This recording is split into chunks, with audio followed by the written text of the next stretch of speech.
Satnam, everyone, and it's so nice to welcome you to our third webinar. And I'm doing these webinars because I'm passionate about sharing the Kundalini teachings and other teachings about the illumined feminine energy in the enlightened masculine, the illumined woman and the enlightened man. It's a very important topic, I feel now, and people are ready to share about this wisdom, and I'm so happy to be in this conversation with you. We did a webinar on love, we did one on power, and this one today is on sex. And some of you may have noticed I did not advertise on Facebook about this webinar. There's a reason. Facebook to me is not the safest environment. And I wanted to keep it between us. And so I didn't really reach out as much. We may have less people here. I'm totally fine with that. We want a safe space, and Zoom is. Now we know the people here only are the people who receive this link. So that is really important to me. And so, welcome. I have a guest today for this webinar. This is Heidi. Hi. Heidi Lovey. Heidi is a doctor of Chinese medicine. She's a Kundalini yoga teacher. She frequently teaches in the anatomy section of our teacher trainings and really links the beauty of Kundalini, everything down to the mudras, to the postures, to the kriyas, and all the meridians, and this way that we look at the body from the perspective of energy and subtlety. And she's also a professor at the Pacific College of Oriental Medicine here in New York City. So I'm really happy to have her. She taught the Illumined Woman course that was here in person as well. So welcome, Heidi. I'm so happy to have her here. Happy to be here. This is so fun. So how this webinar goes is for about 15 to 20 minutes, I'll talk a little bit about some of the basic ideas about sexuality and open up the conversation. Then Heidi will come on and she'll talk about a little bit more in detail about sex and about our bodies and how we feel and what the energy is happening there. Then we'll open it up for questions. Questions are really important. That part of the idea of using Zoom and of using Sutra, which is what I run my online courses on, is that the wisdom happens in the conversation. The conversation is actually the content. So we learn from each other. This is a way that feminine and masculine energy dances. We deliver something, but then your wisdom gets stimulated and you feel comfortable enough to tell stories, or you feel like you have something to contribute. When that comes up, let that come out. You can even take a note and say, oh, I want to talk about that during the question part. So I really invite you to participate. And here we go. Let's talk about sex. Sex, let's go right into this. It's an incredible topic. And I've been reading some lectures of my teacher, Yogi Bhajan. By the way, today is his birthday celebration. So we did 3 hours of meditation starting at 2:30 in the morning. So I'm feeling pretty relaxed and happy. Yogi Bhajan was once invited to a lecture, a panel discussion. And the panel discussion was on sex and sexuality. And they started out the panel discussion about all the negative things about sex, all the problems that people had. Yogi Bhajan interrupted right away. And he said, what is this? I wouldn't have agreed to be here. Please, I'm doing my best to interpret him. He said, sexuality and sex is as natural as can be. None of us would be here having this conversation. We came from that act. And he said, I didn't agree to have a conversation about gossip. I didn't agree to have a conversation that goes into the negativity, degrading the man and degrading the woman. I want to have a conversation that uplifts what sex is and sexuality is. Because in Kundalini, we are householders. And this is something that we talked about openly. We were called the sexiest yogis because there was marriage and relationships, and we all had our hands full, frankly. We all had our hands full. But we were learning. And I think right now, it's so important that we keep learning and we keep a conversation going. So I'm going to come from that perspective of elevating this conversation about sexuality to a place of where we can elevate our experience of sexuality, which is making it sacred, or at minimal, enjoying it, and enjoying this process of love and self-expression. So those of you who've already got my notes, you'll know this. You'll receive these notes. So I try to make it encapsulated because I have 15 minutes. So here we go. These are the kind of takeaways I want you to go. 1, sexual acts. Sex is designed to relax us, create a release that creates a coziness and a deep and profound healing. Okay? Sex is designed to elevate us to feel deep relaxation, a release, a coziness, and a deep and profound healing. It can even be on its own something that starts melting away the blocks that we have in life. That's number 1. Number 2, I want to talk about sexual energy and the sensory system. Our sexual energy, our feelings of deep attraction and repulsion and wants and dislikes, these deep feelings we have that are of our creativity, our deep desire to create and self-express, this sexual energy is a key to our sensory system. And the sensory system is the nerves that, and the whole part of our nervous system and our body that relates to our world and actually creates our perception of our world.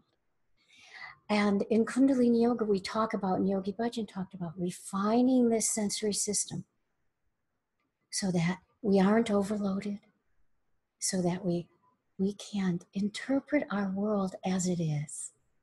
And we can actually give some space to that sensation and some consciousness to how we process these sensations, some consciousness to how we process our emotions and our deep attractions and our being repulsed and likes and dislikes. That we start actually having an enlightened view of our sensory system.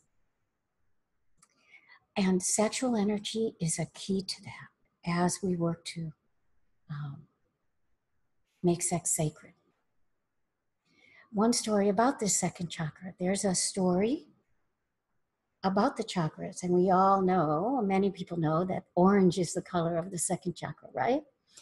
Well, it's a very stimulating color. It's a very beautiful, deep, and warm and cozy color.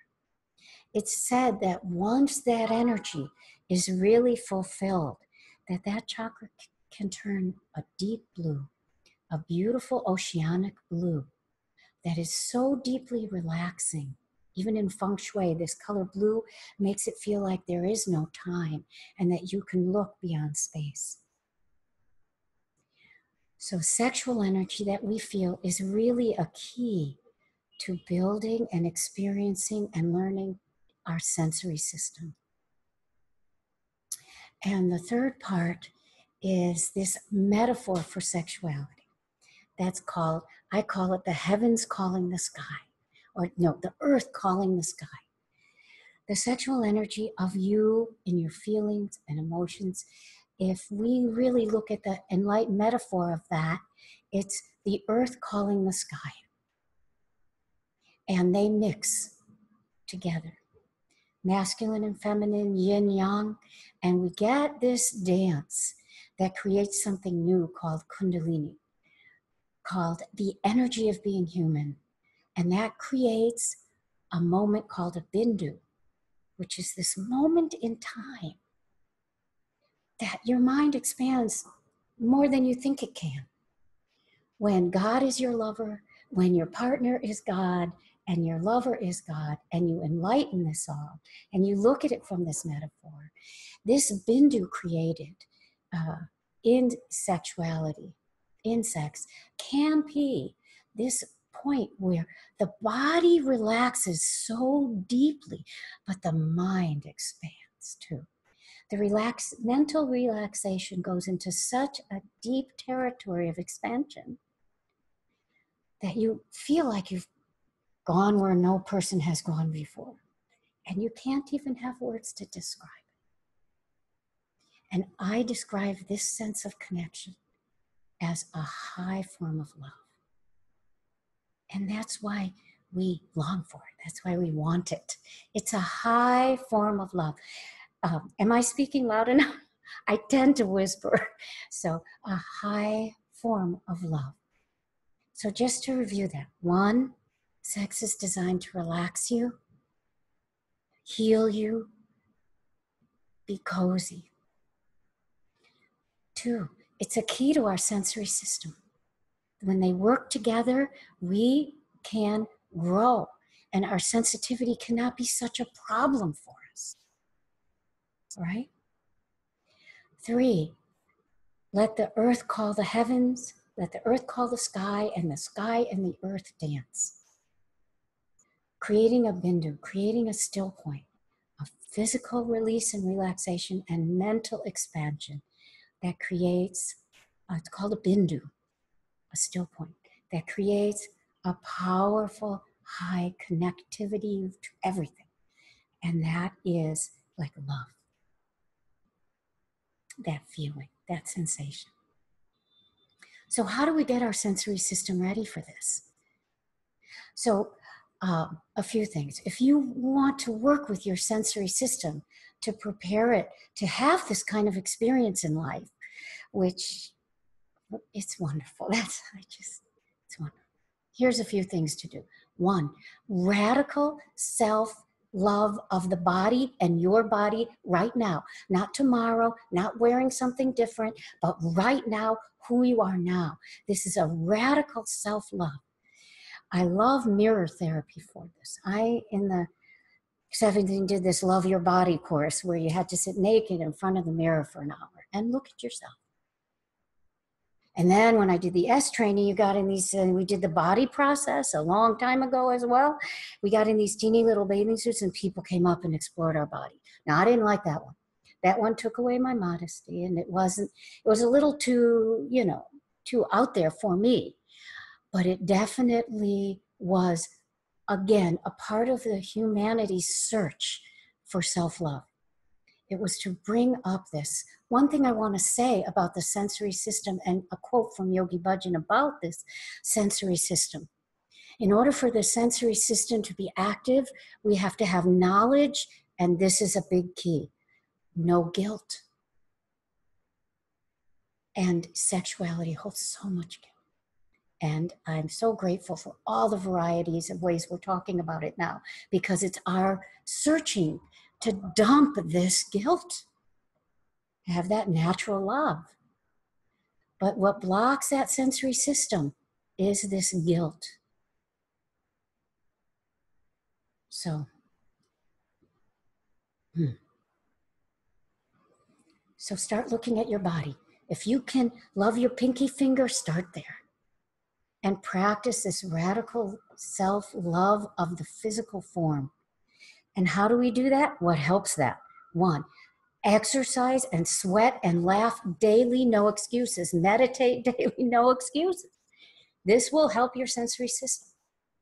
Sweat, laugh, meditate, get some perspective, see the world, get wise, and get your consciousness out of this compare and compete situation. It's not going to help you. It's not going to help you. And then unplug and get out into nature.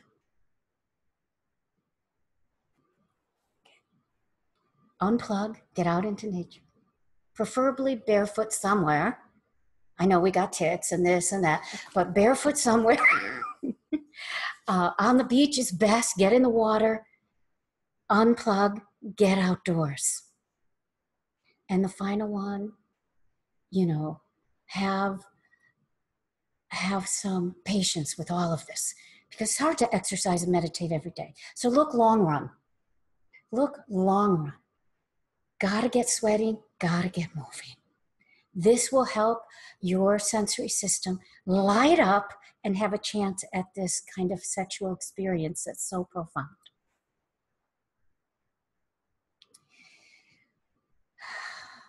So the final thing I want to share with you is nobody's been able to tell me, I think it's called an anagram, when you have the first letter of something cues you to something else.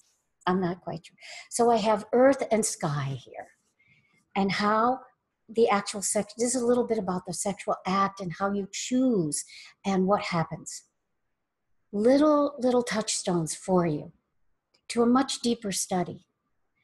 For earth, E, educate yourself on your body. Learn about your body. Be curious and prepare the environment. Be safe.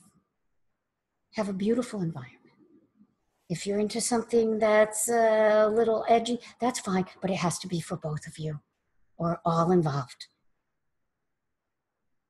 E, A, we're attracted by aroma. So you have to add, aroma leads to an action. So have some consciousness about this and choose consciously, because we don't know so much about who we're attracted to or repulsed from. So this aroma is really working on us in the limbic system. We're deeply attracted to things and deeply repulsed by things, and we don't seem to know why. So it's important that we let consciousness into the decision, right? And then EAR, royalty. Elevate yourself, elevate your partner to a royal status of meaningfulness. And what this means is be present. Be as present as you can. Create a situation where you can be really present. And that's what elevates us and gives us self-respect and respect for the other. T, trust. This is a big one. Quote from Yogi Bhajan, my teacher. Trust people to be who they are, not who you want them to be. Wake up with who you're choosing to be with and create this sacred experience. Trust people to be who they are, not who you want them to be. Let consciousness come. H, humility and humor. Realize the other person's going through something too, and have a sense of humor. Our bodies are funny, kind of funky things. They do unexpected things. We have unexpected sensations and feelings. Come on. I've been married 30 years. Just have a sense of humor. And if you bring the humor and the humility that we're all part of this, and that these are bodies trying to find their ways, it'll be much better experience on the earth. And if all of these things kind of have the right recipe, the sky comes down. And when the sky comes down, the sensitivity, sky, S, sensitivity, the sensitivity to the other becomes heightened. So the other becomes the beloved. The other becomes elevated in the God. And for the other, you become elevated in the God. And that lights up K, kindness. Treat each other with tenderness, kindness. And why? That'll bring a big yes of consent. We don't have to talk about that. I think we know. But we're just really understanding that. So earth, sky together. And that brings us this sexual experience where we have this higher love created. And this higher love is just an experience we're all seeking. And I don't know, but with my Kundalini meditations, I can get there in my Kundalini meditations. And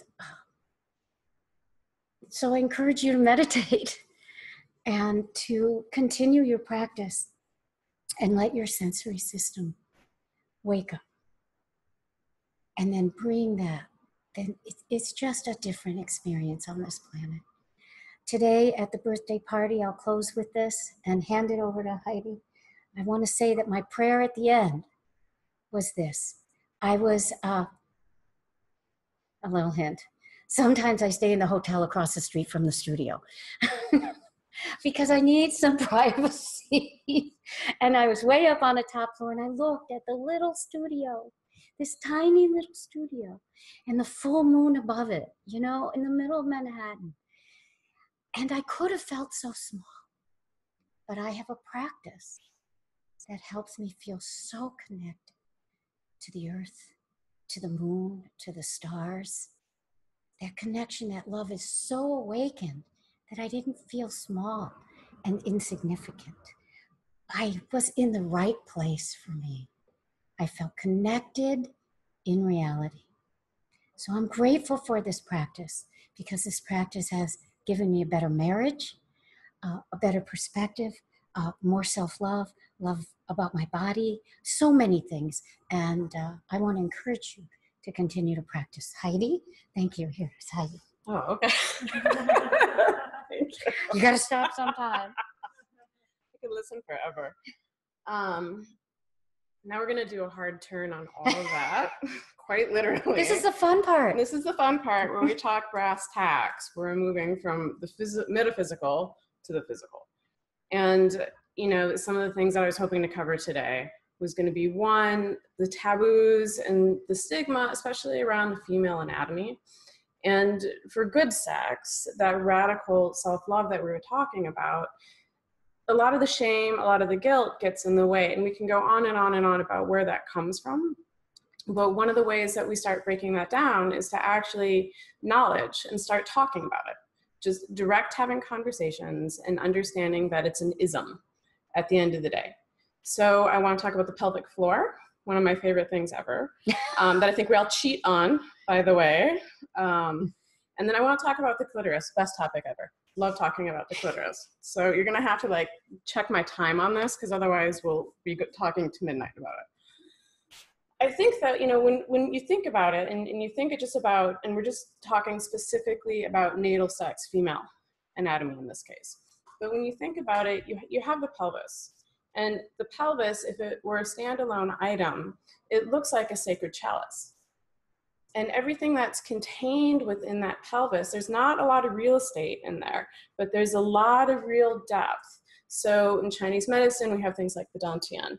We have the uterus, we have the ovaries, we have the sex organs. We have so much packed into this tiny, tiny, tiny, tight little space. When we do cadaver studies from a medical standpoint, you have to remember that most of the anatomy studies that we've done and most of the anatomy that you've seen in books is done on cadavers. So what winds up happening, especially with women, when we have the pelvic floor and we have that muscle tensile strength that resides within the base of the pelvis, if you're looking at that on a cadaver, there's no tensile strength. There's none whatsoever. So the pictures that you see in books, right, it looks like this big gaping hole. And it's not. It's not a big gaping hole. It's a very active portal. It's a stargate.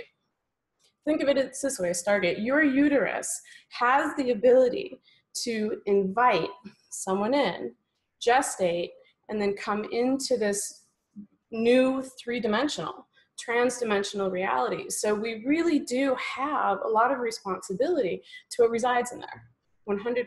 And so instead of thinking of it as this big gaping, I don't know, they call it the vestibule sometimes.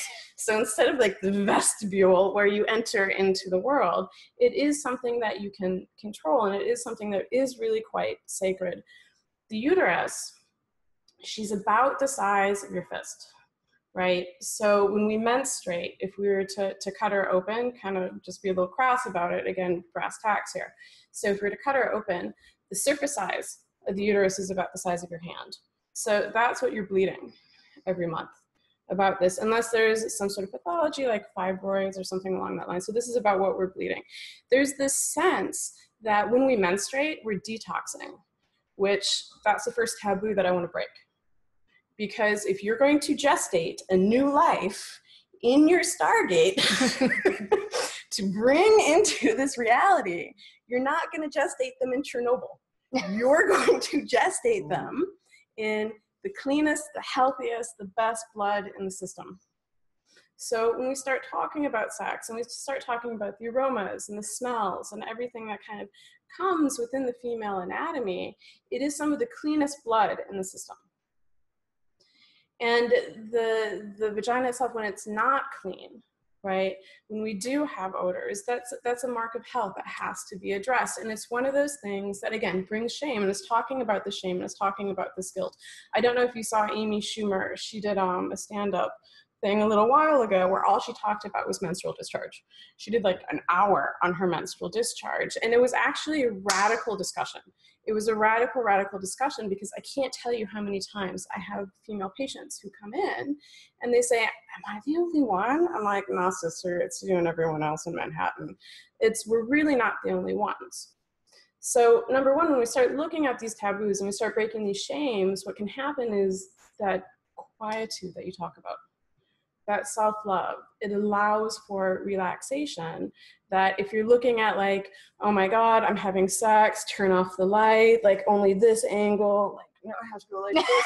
There's no relaxation to it. There's no connection. Because you're like, I don't want to see my stretch marks. I don't want to see whatever it is. So that radical self-love comes with the education of the body in part, right? So how we each have different faces, right? We still have two eyes, a nose, a mouth. Same with vaginas. If we were to flip them upside down and line them up along a wall, every vagina is going to be different. Every anatomy is going to be different. And from birth to death, there's such a variety of what they look like, how they perform, labial folds, clitoris, the whole 9 yards. So that's part of it, not just like knowing the anatomy, but knowing your particular body. What does your body look like? What are the natural smells to your body? A vegetarian is going to smell different than a meat eater. You know, somebody who's going through the flu is going to smell different than somebody who just came out of a marathon. So it's important to note the changes in your body as you just move through life and you move through exercises. And the period in the body that you have at 14 is not going to be the period in the body that you have at 21, at 28, at 35, so on and so forth. So it's this process of continual rediscovery, self-discovery that you almost have to stay on top of. And that's why the meditations that Holly was talking about are a non-negotiable. Just a non-negotiable, because every time you go into it, it could be the same meditation, but there's going to be new self-discovery that comes out of it.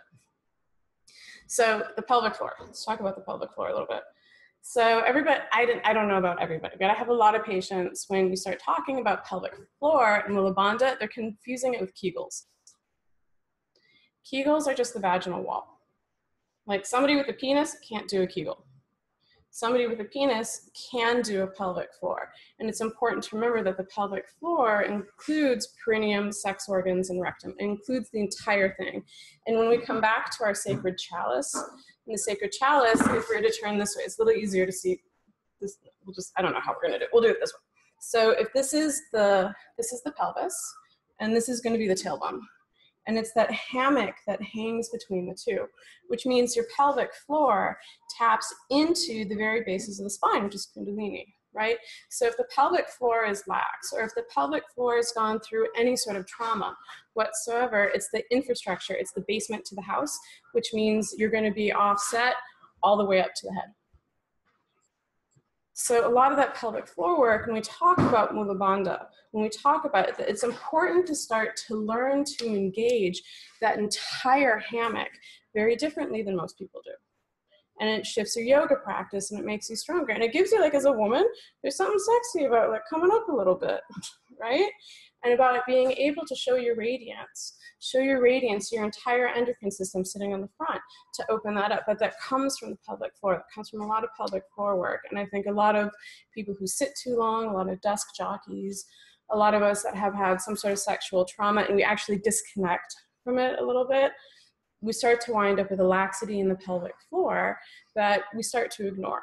And it's like, okay, so I pee a little bit when I sneeze, whatever. No, that's not a whatever. You shouldn't pee when you sneeze. You shouldn't pee. You should have like full self-control well into your 80s, well into 100 years.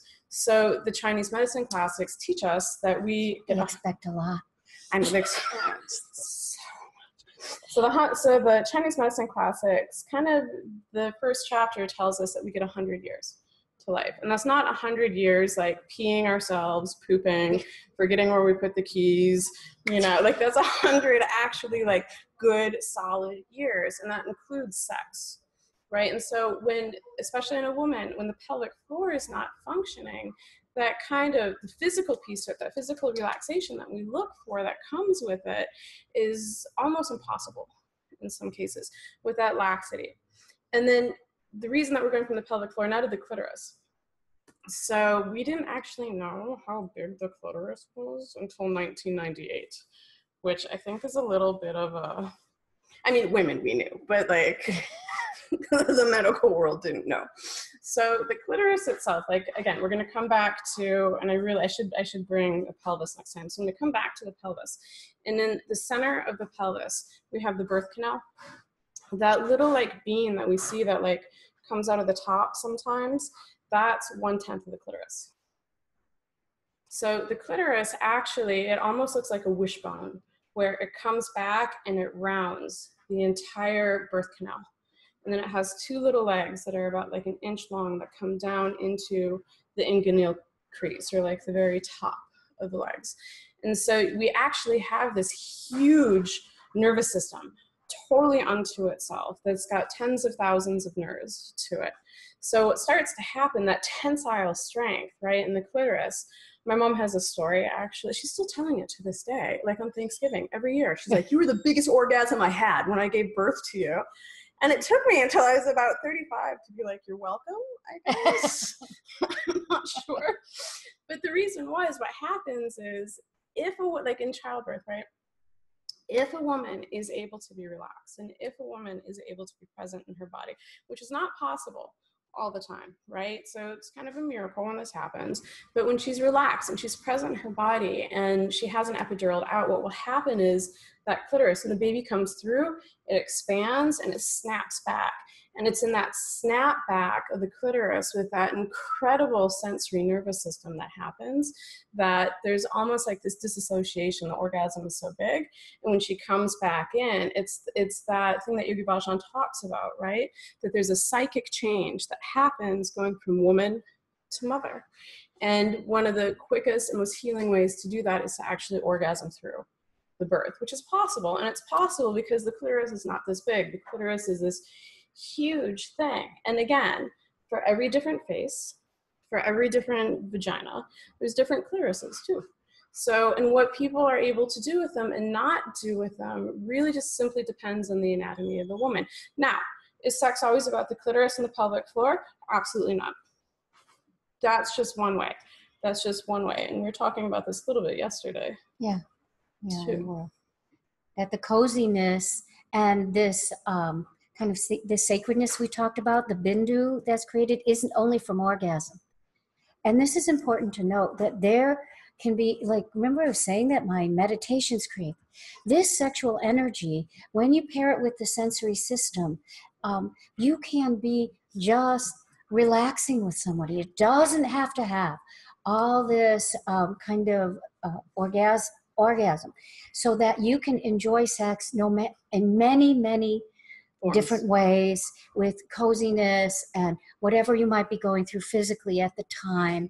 And aging together, which is nice, does help you realize that. And when we add the humor and the sensitivity and the kindness, all of these things really lay the groundwork for a sexual experience that really just gives us that deep physical relaxation, orgasm or not, and that expanded mental horizon that is love, connected love. In Chinese medicine, I mean, we talk about meridians and channels and all that gobbledygook all the time, however you want to define it. But one of the teachings, there's a very deep teaching about a channel that connects. It usually only exists in women, and there's some debate about this, and happy to debate anyone on this. But it's called the Bao Mai. And this channel, it goes directly from the heart to the uterus. And some of the debate is that, well, is it just a branch of another channel that exists internally? Again, happy to talk with anyone offline about this. But that's, again, part of the woman's sexuality, right? Is that sex starts in the mind. It starts in the heart. It starts in the heart mind, and it's carried down to that area. So you can have, you can have orgasm without physical contact. Because again, it's just a sensory nervous system, and how you're going to stimulate that. Very excited because that's all about the moon centers, right? Yes, it's all about the moon centers. Because a woman can be totally stimulated to that point of ecstasy by just touching a part of her body, and men as well. So this idea that it isn't only happening in one location is incredible. It's radical, and that's why I'm teaching it. That our whole bodies, our sensory system is global and starts in the sixth chakra. Those of you who studied yoga, the sixth chakra is what? It's the command center. Now, I have heard Yogi Bhajan teach, it's be interesting from what she just said with that meridian, that for women, when you have stress or in your sensory system, your ovaries perceive it first before the pituitary. It goes ovaries to pituitary. And because of that protection of the child in the womb and that extrasensory sensitivity, because you do carry the child, that you want to be sensitive to you're keeping a safe space inside your body. So that's an interesting thing now that I hear about that channel. And we're always unpacking this because a lot of this, even medical testing, right? It has not been done on women because we change every 2 minutes. And we change very profoundly every 2.5 days. Because of that change, we can't be a constant for them to judge the effect of drugs. So really, this conversation is so important that I'm so enjoying this with it's fun, right? Heidi. So yeah, super fun. Yeah, see, why I do women's health is we're easy, actually. I mean, not we're easy, right? It's like women's bodies like a Lamborghini, and dudes' bodies are a little bit more like a Toyota Corolla. Like the engine's a little bit different, like how you're gonna like work it, right? But whatever's happening with a woman shows up in her pelvis.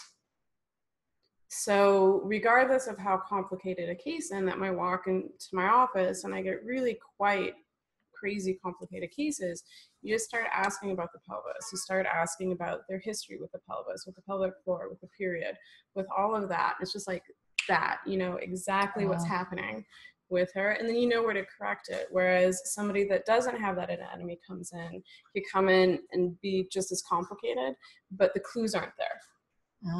So you have to go into the pulse and the tongue and the history, and you have to go into other things. And so I find that it takes a little bit longer when you don't have that anatomy, because our anatomy, it does change so quick, and it is so reactive to the external environment around us that as a practitioner, that's where I can pick up the clues most quickly. Right. And even if you have male anatomy, you can have male anatomy and a lot of moon center sensitivity. Yep. So that would make it easier for Heidi. That would make it easier for the doctor, because you would be able to express yourself on where you're feeling different things. What's our time like? Have we done?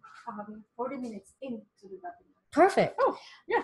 Questions? Do you feel anything else? Oh, questions. I want questions. This is very important.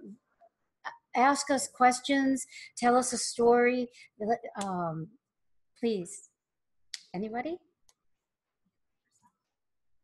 Oh, unmute yourself when you want to ask a question, okay? Just press the unmute button and then raise your hand, and we have someone helping us here. So I'd love to hear from you. Hello. Can you hear me? Everyone got so serious suddenly. They're so shy. I know. Can you hear me now?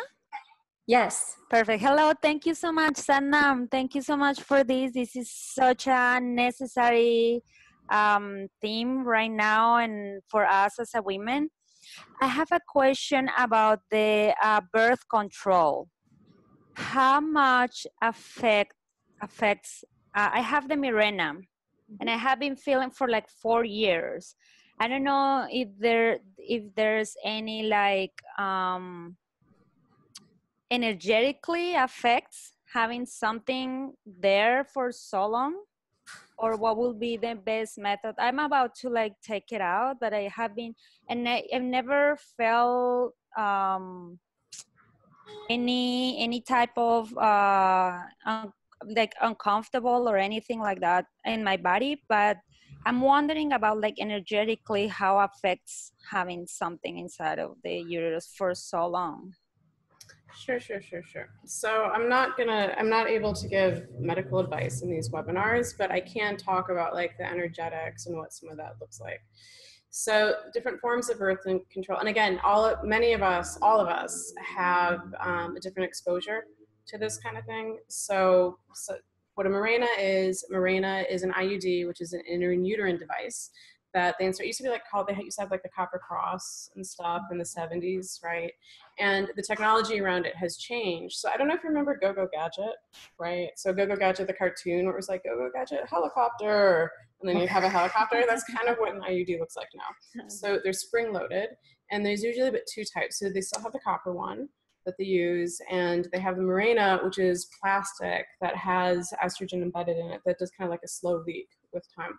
So, and what used to be the issue with the copper crosses is that in order to be able to get it out, you have to have a string that would come out, and the string would hang out the cervix. Mm-hmm. It still exists, but it used to be that the string was cotton, and so it was very susceptible to infection, and there was all kinds of intrauterine infections, and you just heard nightmares about it. So again, like the technology has changed, and it's changed to where, you know, the intrauterine device, the IUD, the Mirena, it's very similar to, they'll even do birth control where they put little plastic pieces, like not the Depo shot, like the Depo was big in the 90s. So, but the question is like the energetics around this, right? So the energetics are that like our bodies were not designed to carry foreign objects in them. That being said, thank God for surgery. Thank God for things like if you have scoliosis and you have to have rods, that's a foreign body in you.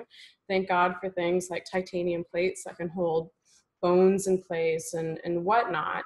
But what it does start to do energetically, an IUD does start to confuse the system a little bit. And we look at it as something called blood stasis, that there's a fixed object that's in there, and the body's going to respond in kind to that. Now, it's right birth control, right woman, right? I'm also not going to tell women to stop taking birth control, because birth control, quite frankly, has saved lives in a lot of cases. So I'm not an acupuncturist or a Chinese medicine practitioner that's going to tell every single woman to get off birth control, but generally the teachings around Chinese medicine are that the rhythm method is best. And again, that has to do with like really knowing your body. You know, if you're menstruating at 28 days, you assume that you're ovulating day 14. You might be ovulating day 14, you might not. So that's why we do things like BBTs, basal body temperature testing, which I can provide in the notes, just like some links to that if this is new to you. But again, that level of knowledge with your body is then, if you don't want to get pregnant, you go on downtown lockdown around that time, right? And then you don't get pregnant. Now, it used to be in my mom's day, they used to say, what do you call somebody who uses the rhythm method? Mom. It's because they didn't know it. Technology has since changed, right? So energetically, what it does is it does start to create some blockages. But again, if it's the right choice for you, I'm not going to say like no to that. Does that answer it? Or one commentary on that.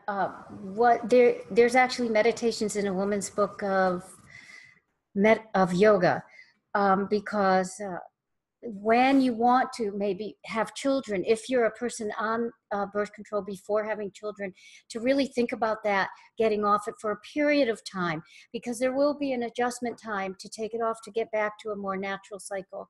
And so to be aware of that, there's different meditations and exercises to nourish yourself, probably great foods and even herbs to help nourish yourself back to a more natural cycle so you can conceive. So that's one thing to think about. And also, I'm in my 60s now, and I will say this, there's risk benefit to everything. And everything. So don't have too many opinions about anything, because each individual, there's a risk benefit.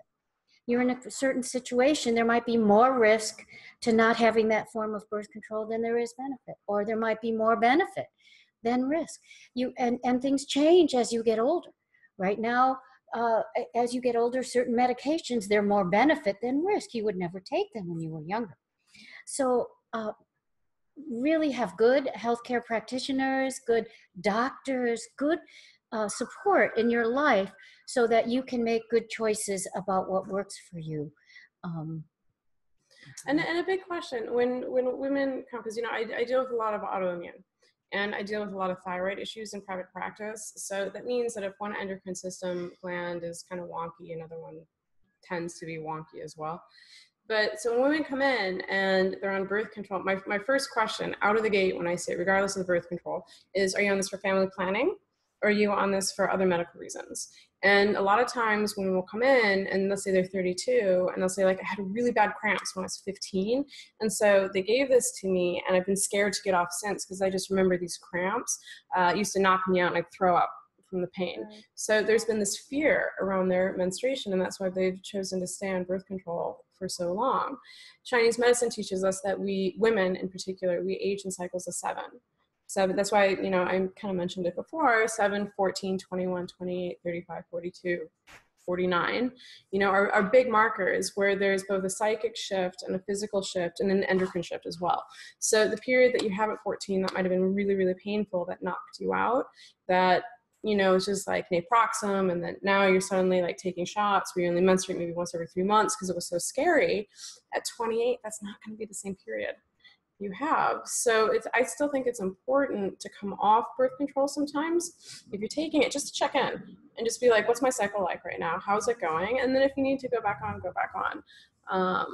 But it's right woman, right choice. Does that answer it? I hope. Yes, because I have been having it for 4 years, and I just feel this need right now to let my body rest and see how, like, checking. I'm 31 now. I did it when I was like 28, so I just wanna check how my body's doing without it. And yeah, beautiful, beautiful. Just see right how there. you feel. Just see how you feel. And you can, as you go back to a normal cycle, there's lots of things you can do to nourish your body. Okay. Thank you so much. You're welcome. You're welcome. More questions? I have a question.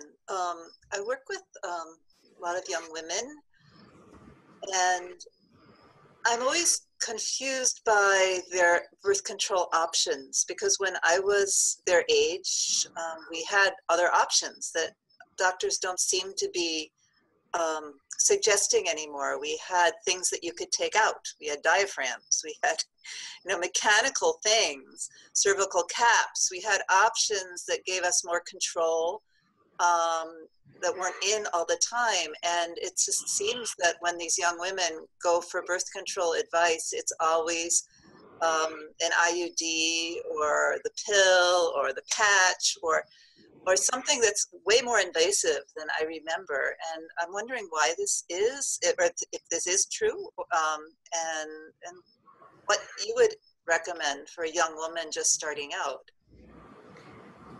Have you noticed that it's not as prescribed? Well, I mean, there's been definitely some shifts in medicine around women's health in particular, right?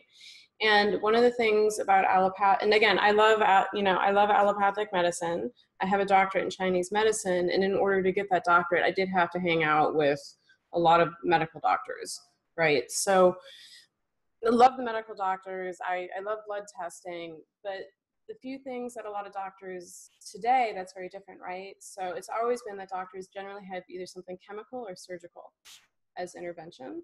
And once upon a time, they also had a lot more time, right? So to instruct somebody in how to put in a diaphragm, you have to have time with them.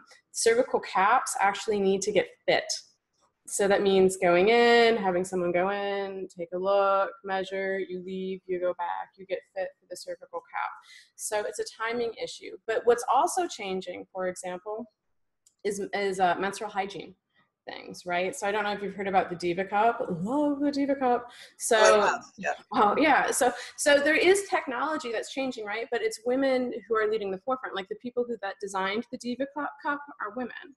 Like it's women-led companies that are designing things like reusable pads, for example, Oh, right? thank God. Yeah, no, like, so you just wash them, but, in terms of what's available, like the studies show, right, in particular, that like a lot of the younger doctors I know in particular, they're teaching women that you don't have to menstruate Yeah, that is true. And I've seen that. And regularly. so that you can work out harder, so that you don't have to take breaks from life. And I have to give a plug to, there's a Kundalini yoga teacher who started a business called Party in Your Pants, and it's organic pads, and they're made from organic cotton and flannels of all these different colorful, like you look down and you see Superwoman, or you see all these different things that make you smile and laugh, and you just wash them, and my goodness, it saves the environment, the earth, it saves our bodies with what's touching the body. Mm-hmm. And so these things are around now, and they really are fantastic. And yet, what Heidi says, it takes a little more time to take that pad and wash it out and rinse it out and dry it. But I think there will be a turn towards taking the time, because we want more connection, and we want more connection with Earth.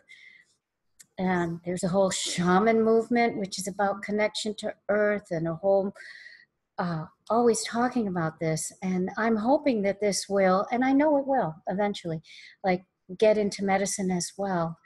But the time issue is very important. My co-author, who wrote a woman's book of yoga with me, he ran a reproductive health clinic, and he stopped doing that because of the amount of time in order for people to get insurance coverage, the amount of time the doctor could spend with the woman.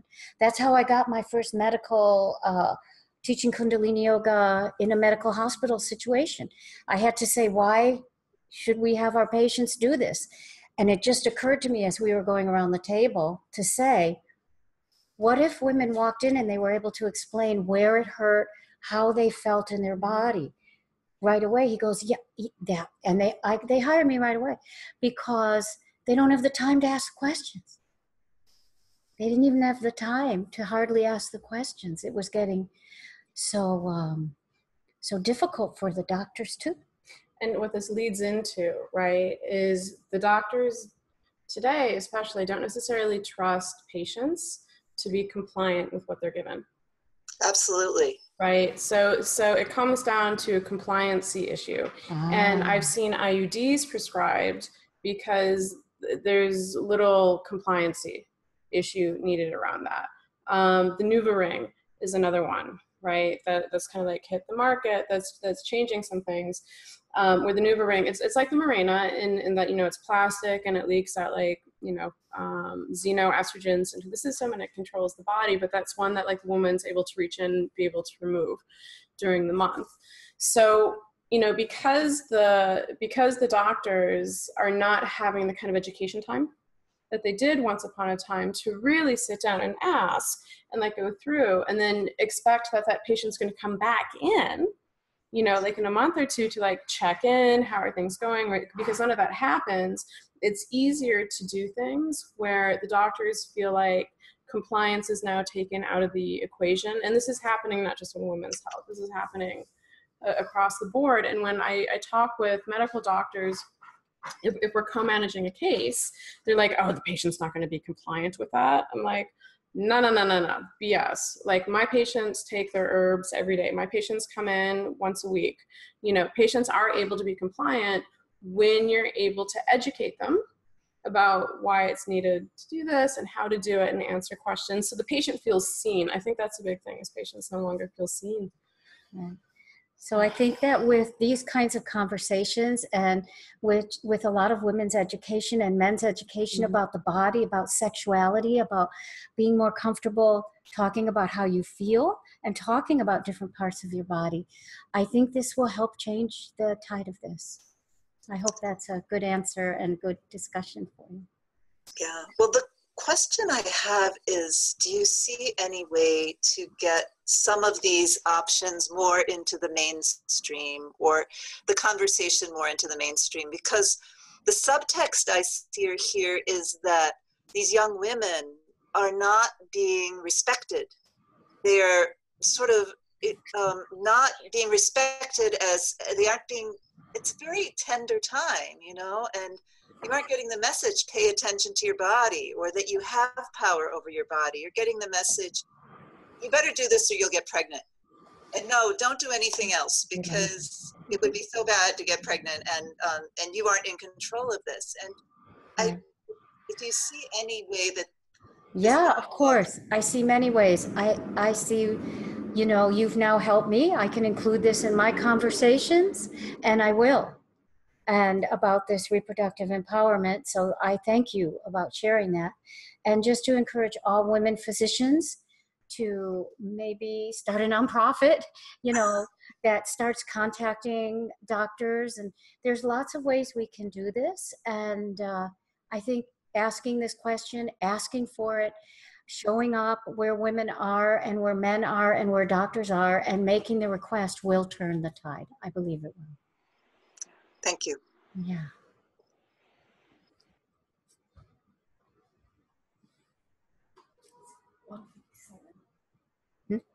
I have to find my unmute. Hi, Hattie. Hi. I was really intrigued, and I feel like it feels really personal to me to talk more about the guilt and the shame aspect that comes into sexuality that you had brought up.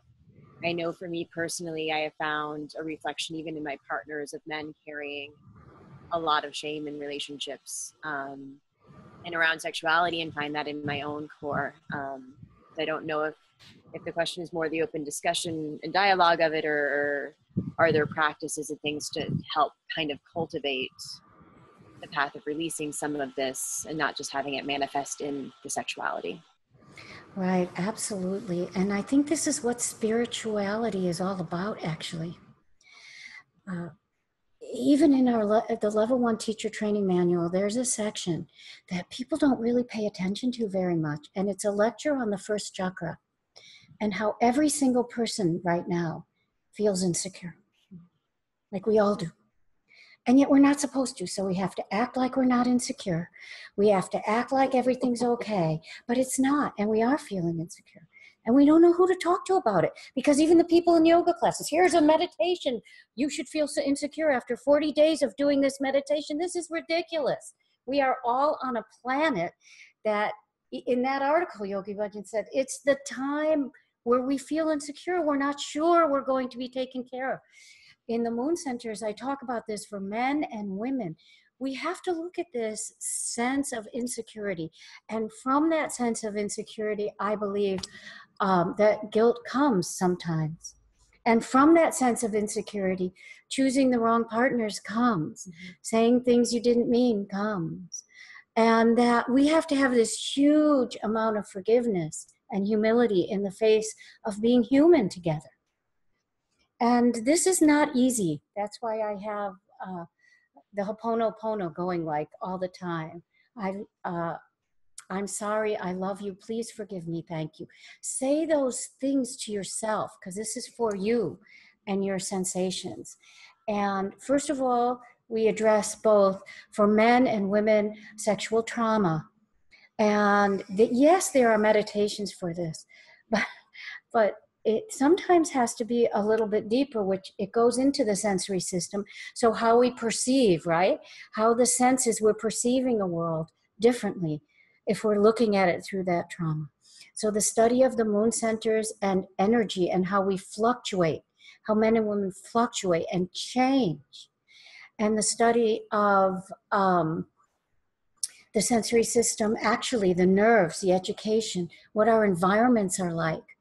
And this kind of slow building for a foundation of self-love from these things, like I said, the exercise and sweat and laugh every day.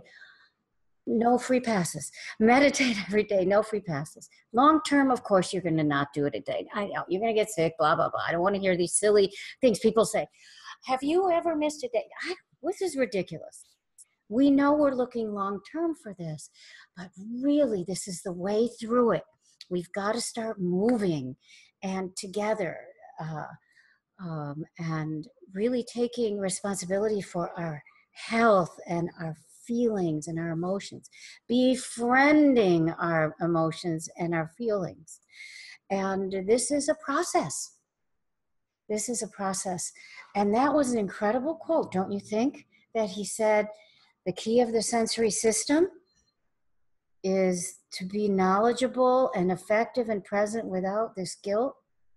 I think I've been blessed. I had a wonderful grandfather who was a wonderful teacher. So I don't have any spiritual guilt, you know? And I think this is important. So I think this is a deep subject, and I think we can address it together. I think it's great to address it together individually, and it's important. It's important. And you know what? In your yoga classes, sometimes they're teaching guilt. How many of you meditated today? Raise your. I mean, it's a little line. Do you know what I'm saying? It's a little line that you don't want to cross. You have to watch out for. The key is if you one of the keys for this is in the notes, it tells you how to get to the sensory system.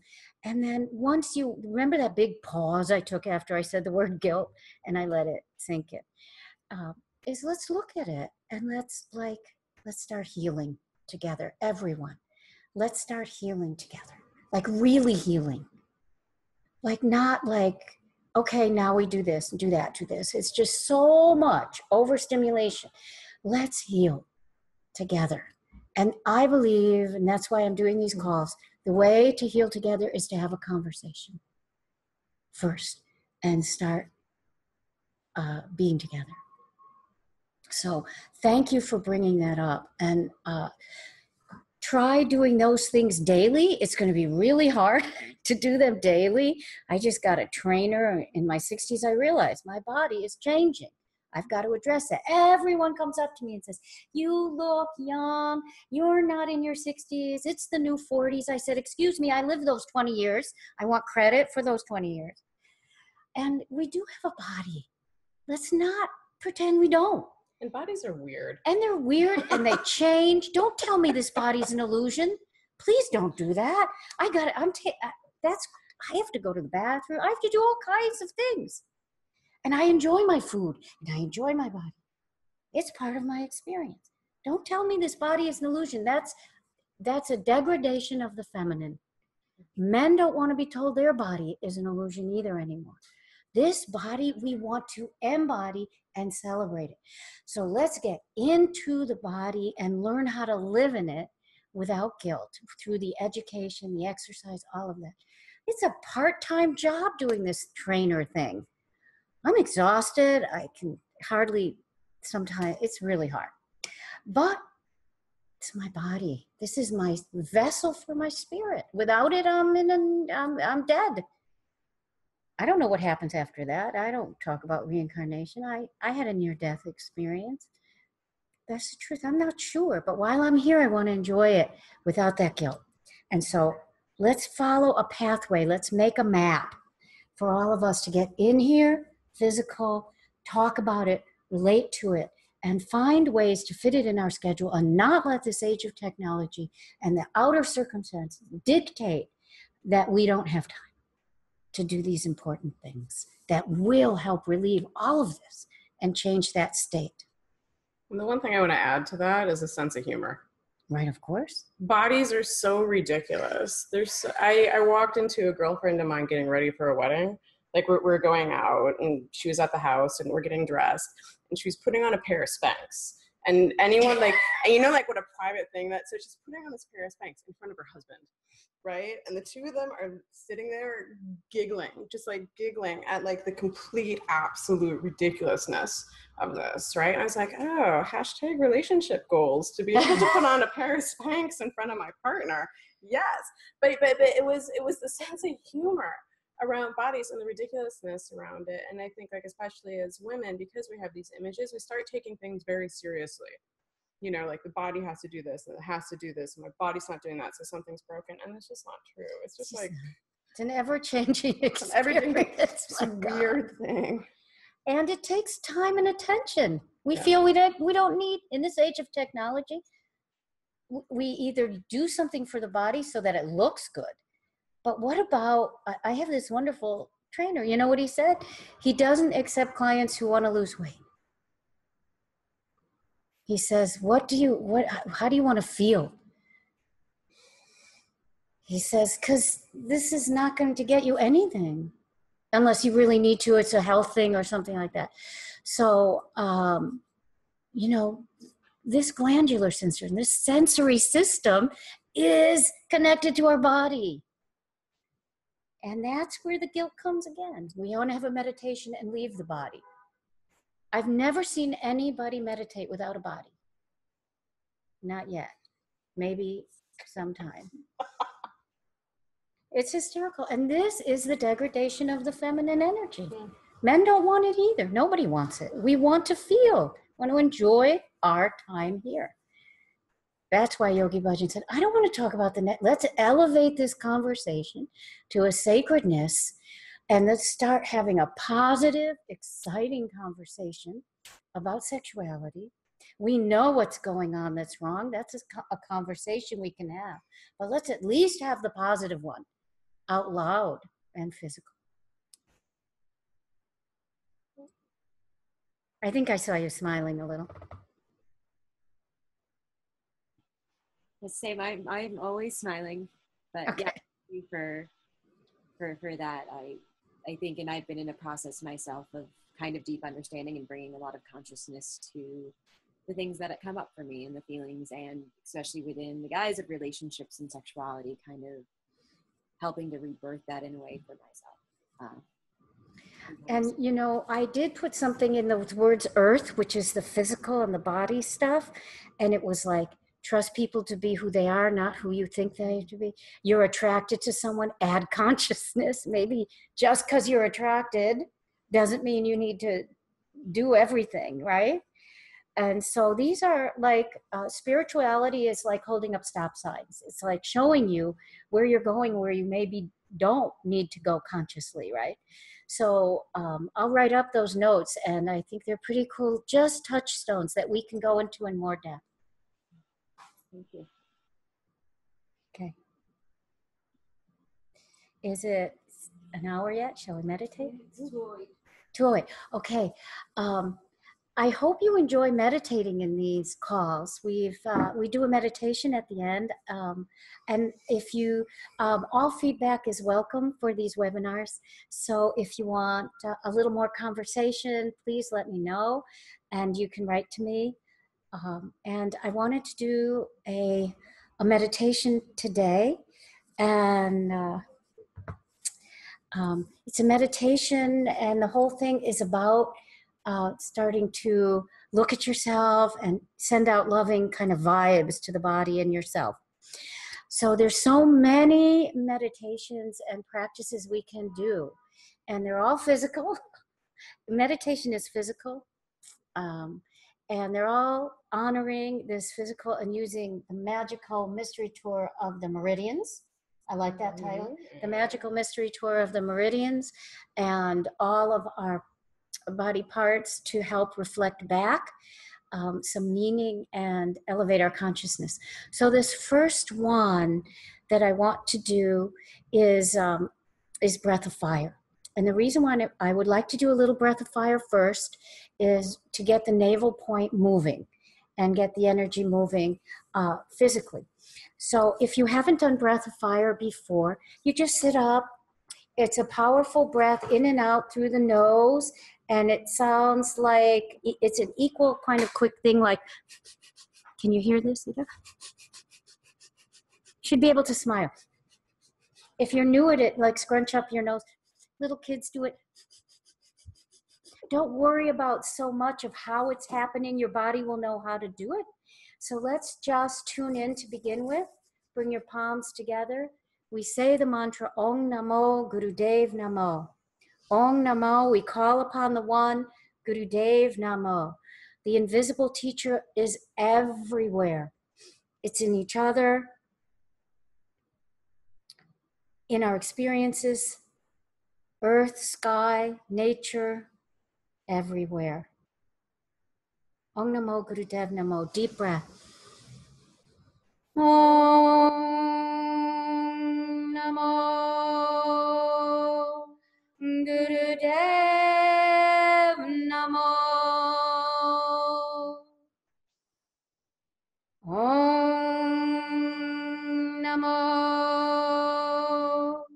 Gurudev Namo. Om Namo Gurudev Namo.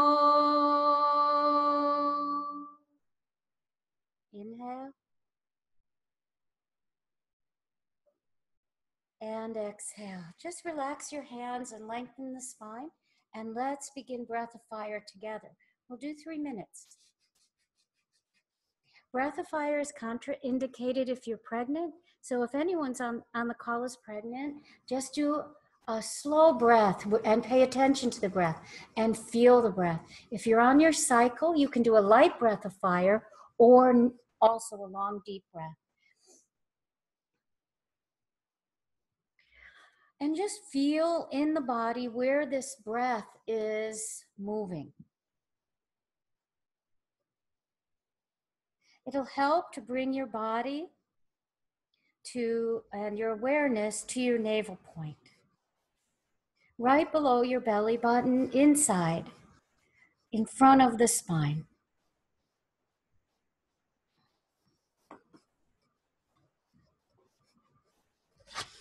Let the breath of fire, enjoy it. Let the breath of fire uplift you. If it's not even, play around with it. Remember, this is practice. There's no performance. It's all practice.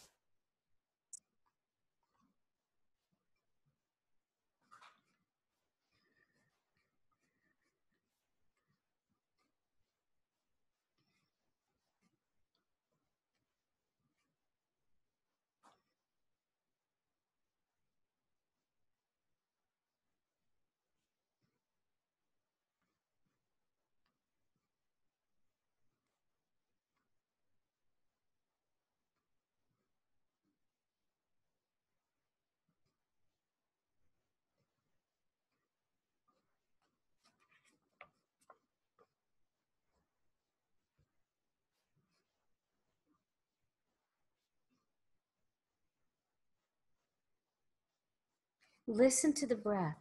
As soon as we listen to our breath, it connects us to our heartbeat. And the heartbeat gives us some gratitude. It gives us life. It gives us presence.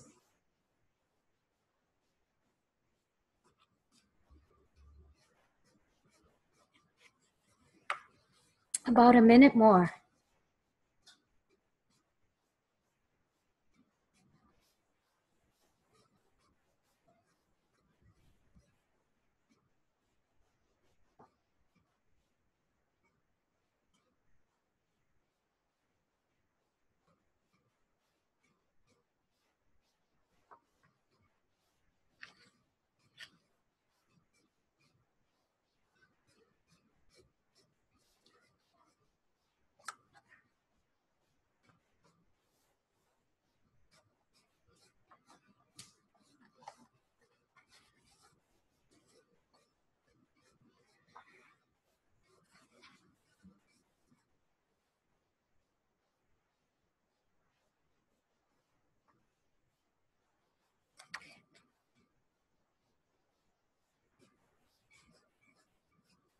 Please inhale, suspend the breath.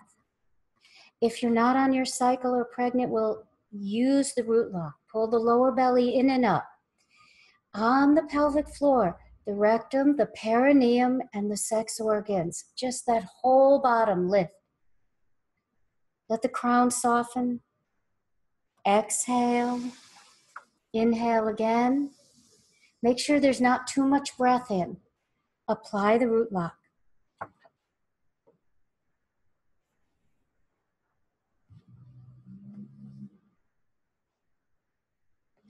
And exhale. And bring your right hand up just like this in front of the face, and the left hand up with the middle finger in the center of the palm. And now Heidi will comment on the meridians with this. Oh, I get to comment on that? Yes. Yes. Go ahead. So the heart channel is the fire channel, and that's the fire channel and how we both relate to ourselves and we relate to others. So the magic of the palm is that the palm actually has 4 fire meridians that go through it. In the center of the palm, there's a point we say is heart 8, and heart 8 is the fire point on the fire channel. And so when you come into this position and you're looking at your palm, this is the self looking at the self.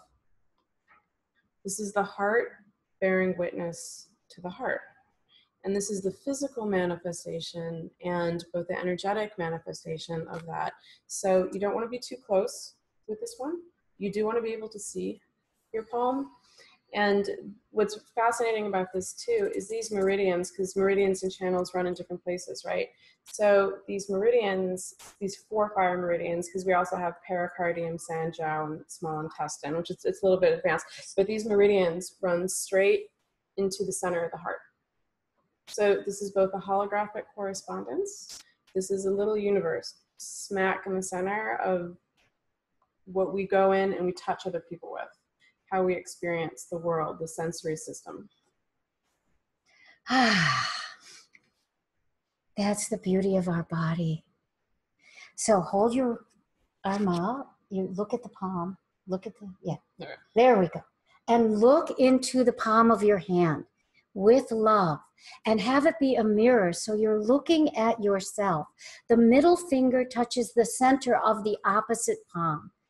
And have your eyes just a tenth open, looking, gazing, as if you're looking in a mirror. So bring it up high. Bring it up high in front of your eyes.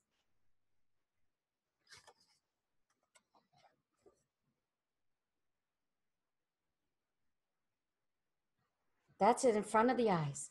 Up in front of the eyes. Yes, you're looking at the left palm. Right hand is up. There you go. Bring it up in front of the eyes. Beautiful. And begin a slow breath while I'll read to you this guided meditation as you look and see yourself.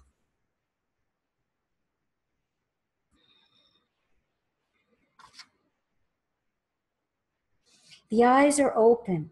Your vision could get cloudy or expanded. Peripheral vision is increasing. If you need to close your eyes for a moment, close them. That's okay. And open them again and gaze into the center of your palm. Love the center of your palm and listen to these beautiful words. My love, love me. I'll give you the heavens on earth, and you shall play with the earth in the heavens. You and your generations shall be exalted, and you shall find peace in your heart. Angels of light shall garland you, and your radiance shall work in every direction. Let your mind be cleansed of karma. Let Dharma ignite the light of divinity in and around you. May you live purely and honestly. Let corruption leave you forever. Let your excellence convince people of your commitment. May you win the trust of all and betray none. May you be happy in deed, heart, and soul. Let the purity of heart be your anchor. Let kindness be your shield. Let courage be your gift. May you be peaceful and always under control. Let your commitment exalt you and all who meet you. Let your grace be loved by all and be effective. Let your grace be loved by all and be effective. Let wisdom be your guiding star.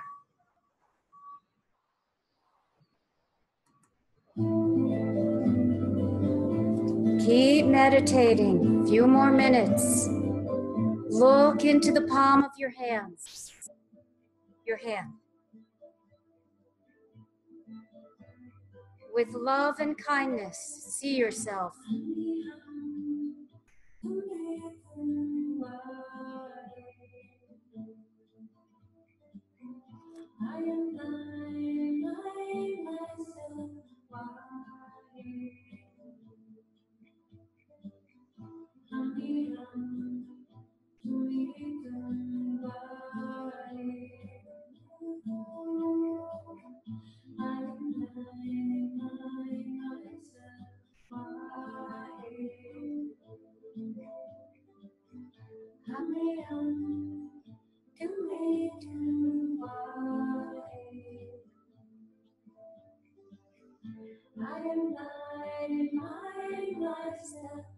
Have a light root lock to lift yourself up and connect pelvic floor to the heart to the crown.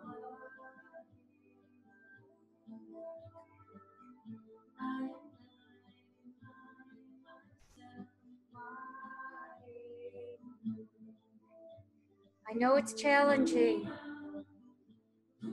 Fall in love with the palm of your hand.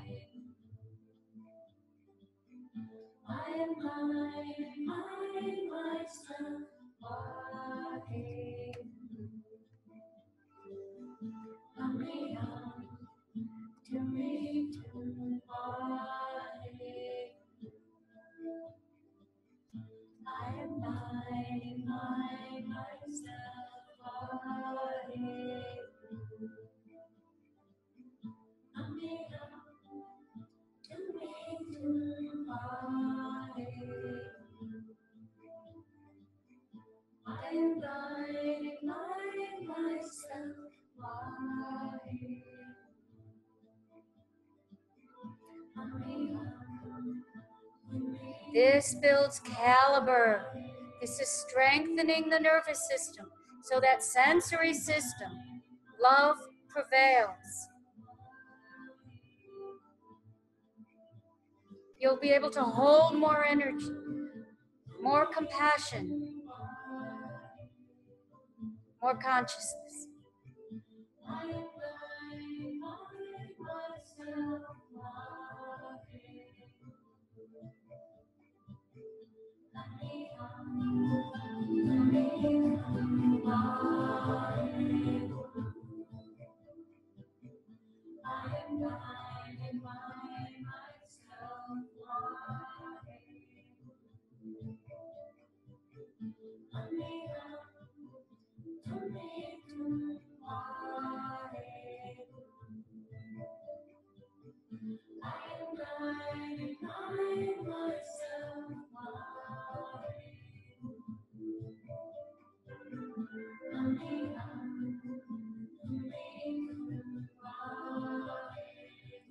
About 2 more minutes.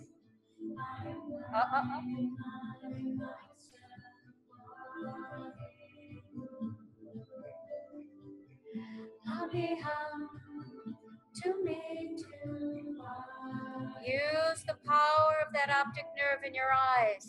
Gaze with love. Gaze like a lover. Let the nerves build and get stronger.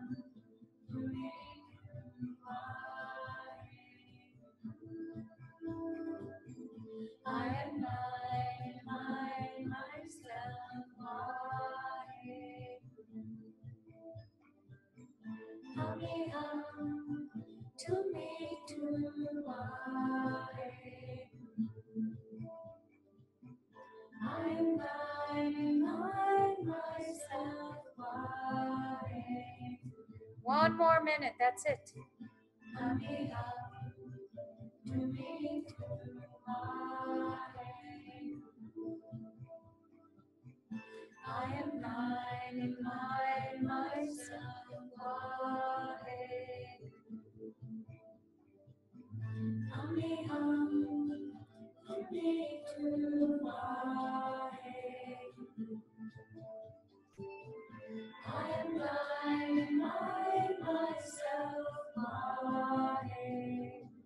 Hang in there.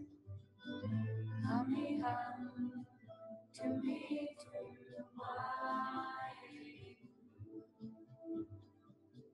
I'm blind, I myself blind. Let me come to me through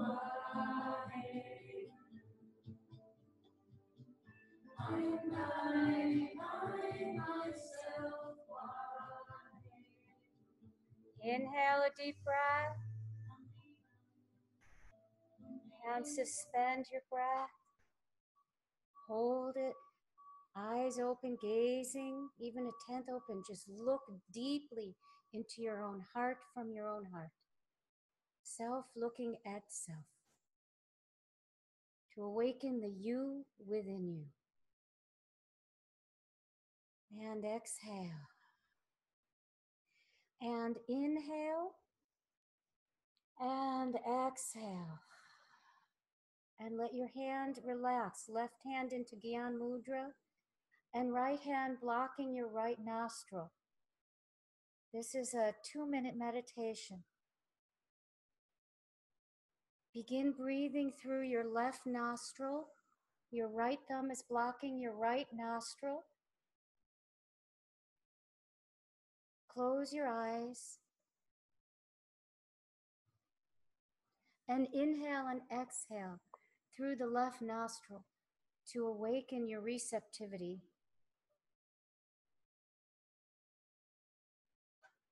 Concentrate your awareness at the crown of your head. So lengthen with a light muband.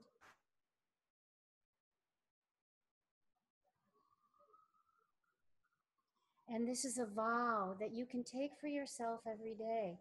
So I'll leave a little space after a sentence. Feel like you're saying it back once I repeat it. But do this mentally.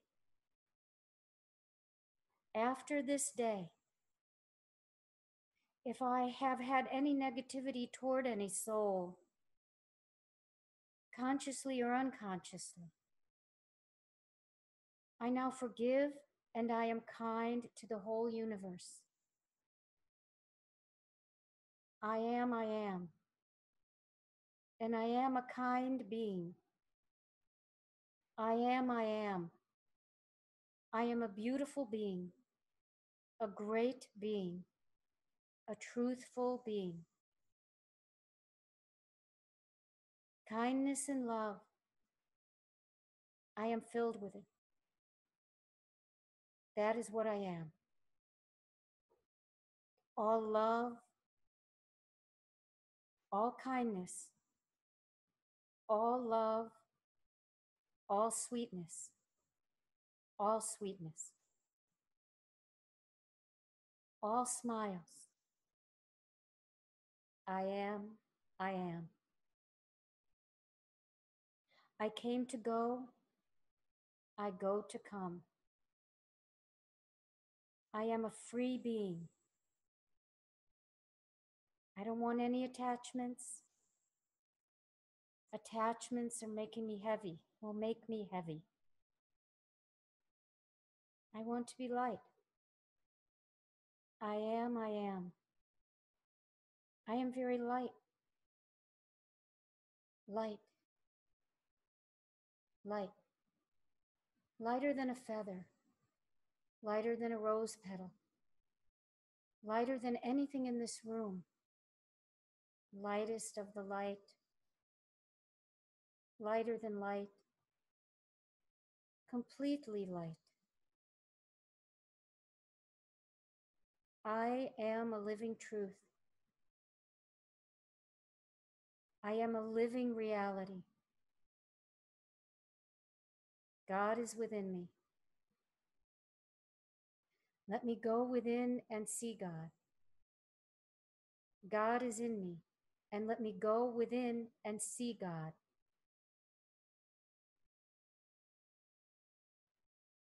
God, the creator of the universe, that is what I am.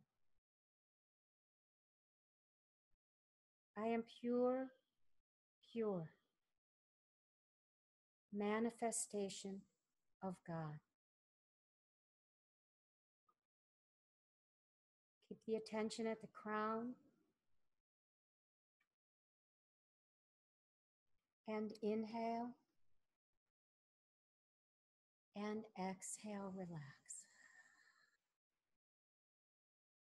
And stretch up. Shake out a little bit. And roll your shoulders a little bit. Move your body and your spine. Stretch, relax. These beautiful affirmations can help us shift our thinking.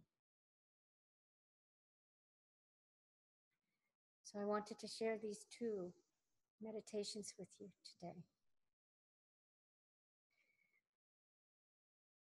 That's all I got. Do you have anything to say? No, but thank you for just showing up and your questions. And this can be as hard a topic or as an easy a topic as we make it. So I really honor you guys showing up with open hearts. I do too. On this day, my teacher's birthday, I know he would be so happy that we get together and have these conversations. So I'm grateful that you came. You will be receiving a link to this replay video so you can watch it. You will be also receiving our notes, and I will include the meditations as well. So if there are teachers here, please teach this. It will help people. And if you want to go deeper, we have another webinar coming up next week, which is on beauty, and then one on the Moon Centers, and then the online Moon Centers course starts on September 10th. And we'll just keep getting together. Please make requests of us, and I love answering your requests of what you might want to study. You can contact each one of us. I'll make sure you have our contact. Thanks to people. We have some live people in the studio, and Zita Harkaren, who is here helping us do this. I had no idea what a webinar was, so now I have somebody helping, so you can actually hear me talking. And thank you once again. Happy birthday, Yogi Bhajan. We're grateful for this conversation, and bring our palms together. Inhale.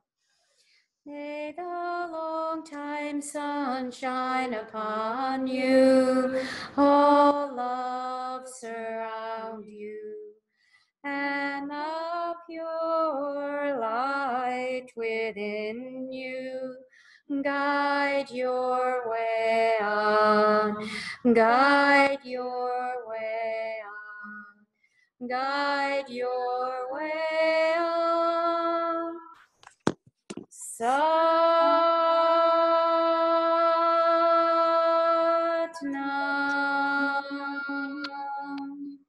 Inhale. Suspend this precious breath. Radiate for peace and healing for all men, women, and children, that we may find the way to dance with each other in love. Satnam. Be well, everyone. Bye-bye.